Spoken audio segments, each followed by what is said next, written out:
Bom dia, bom dia, bom dia. Shalom Adonai, Haris Kai Erene. Sim, vem comigo. Participar de um momento de aprendizado aqui de teologia no seu canal Transitar Teológico, no Transitar Teológico. Quero te pedir que se inscreva no canal se não é inscrito. Também assista essa aula até o final, compartilhe essa aula, dê sempre seu like para nos ajudar, contribuir e fazer com que venhamos a crescer cada vez mais aqui na plataforma. Muito bem, hoje eu irei falar com você sobre dois influenciadores do pensamento, dois pensadores, dois homens que marcaram a sua época, dois homens que construíram uma carreira, uma história e que têm uma grande significância para a educação, para a filosofia, para o jornalismo, para a psicologia e vai entrar e também em consonância com a teologia. Vamos falar então de quem?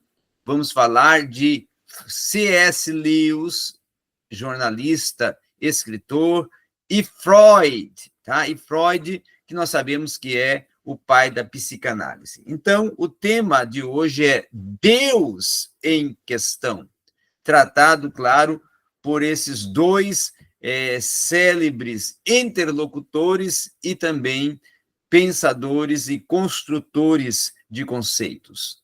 Muito bem. Vamos dar início falando um pouco, tá? Do autor, certo? Que é, no caso, o C.S. Lewis, tá? Vamos falar um pouquinho deles e vamos começar a falar um pouquinho também desses homens a partir do próprio Freud, tá? O Freud, para nós iniciarmos a fala, ele é um austríaco, tá? Um austríaco de família judaica. Ele é nascido na metade do século XIX, tá? Ele é um neuropatologista, certo? Ele é fundador da psicanálise e um também dos pensadores que mais influenciaram o mundo moderno. Freud, então, ele estava para o comportamento, assim como Marx estava para a economia e Darwin para a biologia, certo? Outra questão também interessante de falarmos já é sobre a questão do Freud, que deve-se a ele, ou pertenceu a ele, os termos ato falho complexo, ego, id, inibição, neurose, projeção, psicose, psicanálise, repressão, superego, transferência, tá? E etc. também. Freud também podemos dizer que trouxe a psiquiatria dos manicômios para a sociedade culta e transferiu essa prática da psiquiatria do manicômio para o consultório, tá? E uma outra questão também relevante de falarmos sobre Freud é postularmos e considerarmos que ele foi o autor de vários livros, como o caso do Mal-Estar da Civilização, Totem e Tabu, Moisés e o Monoteísmo, O Futuro de uma Ilusão, 13 ensaios sobre a teoria da sexualidade, que foi, claro, as obras que mais foram propulsoras dentro da sua carreira de psicanalista. Freud também trabalhou em Viena a vida inteira, exceto no último ano de vida, quando ele se muda, então, para Londres, e por causa do nazismo, isso em junho de 1978, ele já portador de um câncer no palato, dos 67 aos 83, tá? Quando, então, com 83 anos, em 1939, ele vai vir a óbito, vai morrer. E C.S. Lewis, então, já é um irlandês de família protestante, ao contrário de Freud, ele já é um protestante, né? Ele é oriundo de uma família protestante. Ele nasce no final do século XIX, isso em 1898. Ele se torna um crítico literário e professor de literatura inglesa em Oxford e de literatura medieval e renascentista em Cambridge, e é reconhecido como o mais popular defensor da fé no século XX, tá? Já uma outras questões também é que, claro, ele é autor de vários best-sellers, vários livros que foram best-sellers, como As Crônicas de Nárnia, que virou filme, Os Quatro Amores, Surpreendido pela Alegria, Cartas de um Diabo ao seu Aprendiz, Cristianismo Puro e Simples, O Problema do Sofrimento, Milagres, O Egresso do Peregrino, Longe do Planeta, Silencioso, Cartas a Malcolm, né? E principalmente a respeito da oração. Casou-se C.S. Lewis aos 58 anos com a escritora e novelista e crítica cinematográfica Joy Davidman, judia americana que havia, inclusive, experimentado, tá, uma mudança do ateísmo para o cristianismo por influência dos livros de Lewis. Então, ele vai ficar viúvo mais tarde, aos 62 anos, e vai morrer 3 anos depois, 3 dias antes de completar os seus 65 anos. Tá? C.S. Lewis, para expressar a sua alegria em Cristo, optou pela literatura infanto-juvenil. E ele vai escrever, então, 7 volumes, tá? Das Crônicas de Nárnia. A primeira história, O Leão e o Feiticeiro e o Guarda-Roupa, será lançada e foi lançada em filme, né? Como pela Walt Disney, que eu, inclusive, já até tive a oportunidade de assistir. Em Os Quatro Amores, Deus divide o amor humano em 4 categorias: afeição dos membros de uma família, storge, amizade, filia, e o amor romântico entre pessoas apaixonadas, eros, e o amor que se tem a Deus e ao próximo, o ágape, tá? Já as muitas semelhanças que vamos agora começar a estudar entre Freud e Lewis. Ambos tiveram, primeiro, uma vida sofrida. Morte de entes queridos, crises, depressão, doenças graves, problemas com a guerra, e ambos nasceram de famílias muito religiosas e foram educados no temor de Deus, tá? As muitas semelhanças entre Freud e Lewis ainda posso acrescentar que ambos renegaram a herança religiosa, tornaram-se ateus convictos, e ambos eram também pensadores, filósofos, escritores de uma larga influência em todo o mundo. Há mais de 400 mil sites, né? Existem mais de 400 mil sites dedicados às obras e à vida de C.S. Lewis.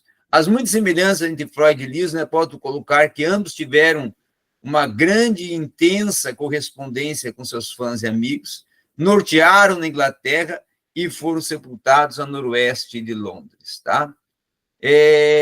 A enorme diferença entre Freud e Lewis é que os escritos de Freud, que nunca abandonou sua posição anti-religiosa, era um ateu, levaram e têm levado muitos ao ateísmo. E os escritos de Lewis, que abriu mão de seu ateísmo em 1929, levaram e levado muitos à fé cristã.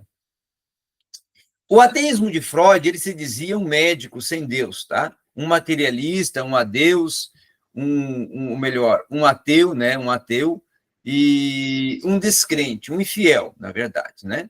Jamais ele declarava que jamais em sua vida particular ou nos seus escritos ele escondia o fato de que ele era um descrente, de cabo a rabo, tá? E ele não pretendia se integrar, e ele não tinha nenhum, vamos dizer assim, temor, nenhum todo-poderoso, tá? E ele defendia essas causas veementemente, dizendo, inclusive, de que se ele viesse a se encontrar um dia com Deus, provavelmente ele teria mais queixas contra Deus do que poderia ter contra ele, tá? Do que Deus poderia ter contra ele, certo? Também Freud resistiu às oportunidades para deixar de ser ateu. A mais seca, feia e bastante velha, católica, que lhe falava de Deus e o levava à missa. As aulas do filósofo alemão Franz Brentano, tá? Que também sobre a existência de Deus na Universidade de Viena, quando ele, então, vai cursar a psicologia, a psicanálise. Freud vai resistir às oportunidades para deixar de ser ateu, E, inclusive, numa comovente dedicatória de uma Bíblia que foi oferecida pelo seu pai em 1891, não é?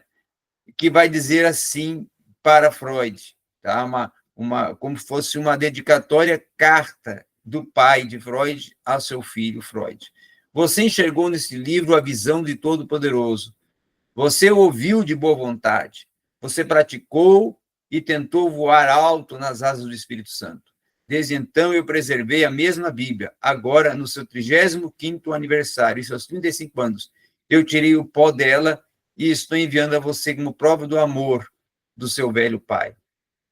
Agora, mesmo essa carta tão significativa e o livro guardado, o livro sagrado, a Bíblia Sagrada, guardado pelo seu pai, que ele leu, Freud, enquanto criança, e aí estudou, não levou ele a uma mudança de atitude e de comportamento, tá? Então, uma outra questão também que vale a pena considerarmos, tá? Considerarmos é que Freud resistiu de todas as formas à oportunidade para deixar de ser ateu. Leitura de livros como a Bíblia, a Imitação de Cristo, o teólogo alemão Thomas Kempis, o Paraíso Perdido, de John Milton, o Peregrino, de John Byman, o poema Lázaro, do alemão Heinrich Heine, tá?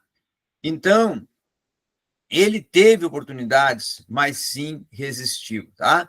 Freud também resistiu oportunidades para deixar de ser ateu e, aos 30 anos, correspondia-se com seu mais chegado, perseverante aluno, amigo e pastor suíço, Oscar Pfister, tá?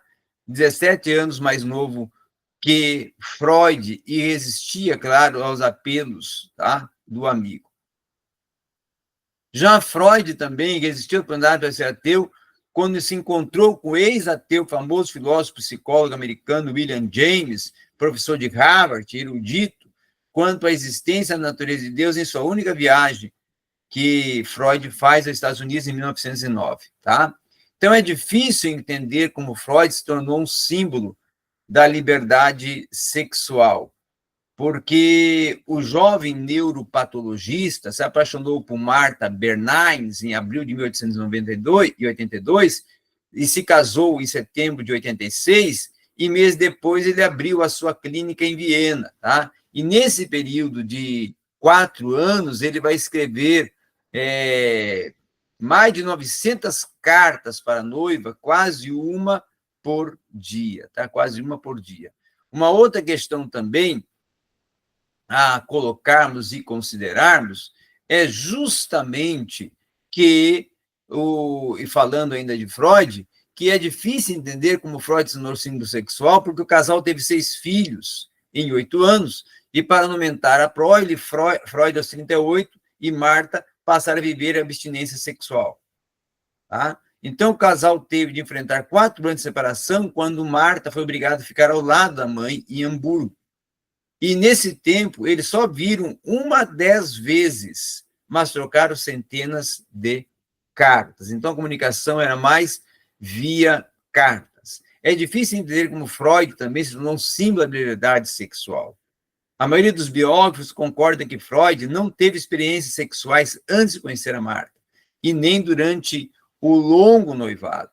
Depois de casado, permaneceu fiel à esposa o tempo todo, tá? E Freud ensinava que as obrigações morais com a relação à sexualidade devem ser aprendidas no período da confirmação religiosa.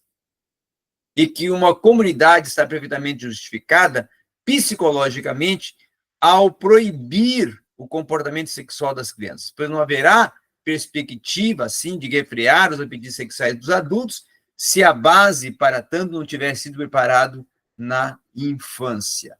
Uma outra questão também a considerarmos é agora nós tentarmos explicar, não é, o ateísmo de Freud. Tá?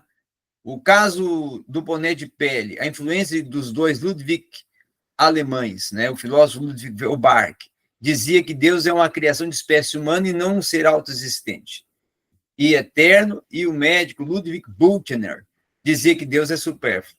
Então, a pergunta feita a Pfister, aos 62 anos, foi por que nenhum de todos esses devotos criou a psicanálise? E por que foi necessário esperar por um judeu que era completamente ateu, no caso, o Freud, tá? Uma outra questão também que nós vamos ver é já nós começarmos a considerar e tentarmos explicar o ateísmo de Lewis, tá? O sofrimento emocional, ou melhor, o sofrimento e a morte da mãe, o destempero emocional do pai, o professor que dava chibatada nos alunos, que era também um clérigo anglicano, e a guerra de 1914, a morte do seu amigo Edward, e a mãe substituta que acreditava em Deus, mas vivia zanzando de um culto para outro, vivia se transitando, né, de um culto para outro, e o desejo de livrar-se da interferência de alguém particular, da interferência de Deus, que ele considerava o intruso transcendental, tá? A influência do professor de Kilbert, que não impunha o seu ateísmo aos alunos, mas forneceu a Lewis munição suficiente para ele defender sua postura contrária à religião. A influência da universidade, onde os estudantes e professores escrutinavam cada aspecto possível do universo, desde os bilhões de galáxias até as partículas subatômicas, que evitavam rigorosamente examinar as suas próprias vidas, tá? A influência poderosa da nova psicologia de Freud, que estava penetrando todos, embora não a engolíssemos por completo. Lewis aprendeu como médico de Viena que a fé em Deus não passa de projeção de fortes desejos e necessidades internas, e que a ideia de um super-homem idealizado dos céus é algo infantil e o mundo não é uma creche, tá? Agora, vamos falar um pouco sobre a questão de uma vez ateu, sempre ateu. Como se chama a experiência pela qual passou Lewis? Porque Lewis ele vai deixar de ser ateu para converter-se ao cristianismo. Então, embora significativa, esclarecedor, as palavras alteração, transição, mudança, são muito pobres para se explicar tão grande e tão profunda e tão definitiva e tão misteriosa transformação. Lewis prefere usar as palavras conversão e novo nascimento, que vai ocorrer em novembro de 98, tá? Em 1898, e Lewis vai nascer da mãe em abril de 1929 e nascer de novo e do espírito em 1898, tá? Então, Deus antes e depois da metanoia. Do ateísmo, Lewis passou para o teísmo, isso em 1929. Do teísmo para o cristianismo, isso em 1931. E no ateísmo, ele não acreditava em nenhum Deus. No teísmo, ele já passou a acreditar num ser sobrenatural, numa inteligência superior e numa autoridade última, num governador do universo. No cristianismo, Lewis pulou para um Deus pessoal que ama, que chega perto, que dá significado à vida e que enche o vazio da alma, tá? Uma outra questão também, certo? É Jesus antes e depois da metanoia. Antes da Semana Santa de 1929, Lewis dizia que, assim como Hércules ou Odin foram considerados deuses depois da sua morte, o profeta Yeshua, Jesus, foi considerado Deus depois de ter sido crucificado e sepultado. Então, Jesus era mais um mito entre outros tantos, tá? Essa era a posição antes e depois da metanoia que nós estamos agora estudando na vida de C.S. Lewis, tá? Depois, então, já transformado, Jesus deixou de ser para Lewis simplesmente filho de Maria e José, o contestador da hipocrisia religiosa, um mártir, um morto que nunca se levantou da tumba. Desde então, Jesus é o Deus invisível para agora o convertido Lewis, tá? Que se tornou visível. Sua morte, então, é vigária, sua ressurreição aconteceu de um fato, Seu ensino e suas promessas são totalmente confiáveis e sua volta em poder e muita glória é absolutamente certa, tá? Uma outra questão também a considerarmos e pontuarmos nesta aula é que o sentido da vida antes e depois da metanoia que ocorre em Lewis é que a alteração de Lewis não ficou apenas no terreno da contemplação e da teologia. Antes de 1929, antes dessa data, do ano de 1929, Lewis era crítico, orgulhoso, cínico, cruel, arrogante. Depois vivia e ensinava a prática do amor e afeição. Entre Jesus, que ensina a amar o próximo como a si mesmo, e a Freud, que ensinava a amar o próximo como a próximo ama. Lewis, então, preferiu ficar com o ensino cristão. Para ele, se tivermos dificuldade de amar uma pessoa, é preciso começar a desgostar menos e a gostar um pouco mais dela, tá? Uma outra questão também importantíssima, significativa, tá? É o sentido da vida antes e depois da metanoia. Antes da metanoia, Lewis semeava o nada, a descrença, a rebeldia contra o interventor transcendental. Depois ele torna-se o destemido e bem-sucedido ao alto da fé, principalmente no meio acadêmico e literário, por meio dos seus programas radiofônicos pela BBC de Londres e de suas conferências, de suas aulas, de seus livros e de sua vasta correspondência. Tá? O psiquiatra Armand Nicola Jr. concluiu seu livro Deus em Questão com a seguinte colocação: Freud e Lewis representam as partes conflitantes dentro de nós mesmos. Uma parte levanta a voz do desafio à autoridade, dizendo como Freud, não me renderei jamais. A outra, como Lewis, reconhece dentro de si um alento profundamente assentado por estabelecer um relacionamento com o Criador. Também, antes ainda de encerrarmos esse momento de aula, eu quero dizer e encerrar que é preciso nós ficarmos, certo, nesta declaração de Lewis. Vivo diariamente boquiaberto. É uma bola de fogo que sai de toda suada. Do outro lado do Andes, se eu tiver em Valparaíso, do mar o sol vai para os montes, dos montes o sol vai para o mar. Ele sai de uma extremidade e vai para outra extremidade. Na manhã do dia seguinte, o sol sai outra vez do seu aposento e percorre outra vez a distância toda e eu fico outra vez boquiaberto, tá? E aí vem as conclusões de fé. Olho para toda a criação, as confissões de fé, melhor dizendo, e sou levado por ela ao Senhor. Crisóstomos vai dizer, né? O grande boca de ouro, o pai da igreja, Juan Crisóstomos, diz, um dos mais famosos, já até falei, se o homem não foi criado por Deus, por que ele só é feliz em Deus? E se o homem foi criado por Deus, por que ele é tão contrário a Deus? E aí Blaise Pascal, um grande filósofo da religião, vai dizer que se Deus não existisse, seria necessário inventá-lo. Toda a natureza está acreditando que ele existe, tá? Muito bem, eu vou encerrar a aula, então, agora, com a declaração de Heinrich Heine, tá? Voltei a Deus como filho pródigo, depois de cuidar por muito tempo dos porcos como hegelianos. A saudade celestial tomou conta de mim na teologia. Devo culpar-me de retrocesso por ter voltado a um Deus pessoal. Certo? Essa foi a declaração do Heinrich Heine.